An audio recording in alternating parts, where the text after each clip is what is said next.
Какви са стъпките, когато имам нужда от студио за интериорен дизайн? Първата стъпка е да подбереш няколко компании за интериорен дизайн.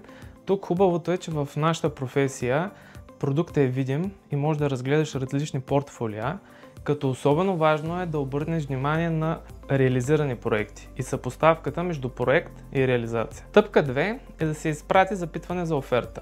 При нас това може да се случи чрез имейл или на специалната форма за запитване на нашия уебсайт. Стъпка 3 е провеждане на предварителен разговор с клиента, на който уточняваме от какви услуги има нужда и изпращаме предварителна оферта за нашите услуги и пълен примерен технически проект от други наши клиенти, за да могат да се подготвят преди срещата на живо. Стъпка 4. Среща на живо. Каним клиентите в нашия офис, за да обсъдим по-подробно офертата, показваме им други реализирани проекти, разказваме им за всички процеси, от началото на проектиране до крайната реализация. След края на срещата започваме работа заедно. Следващата стъпка е да заснемем вашия имот, но за това ще ви разкажем в следващото видео.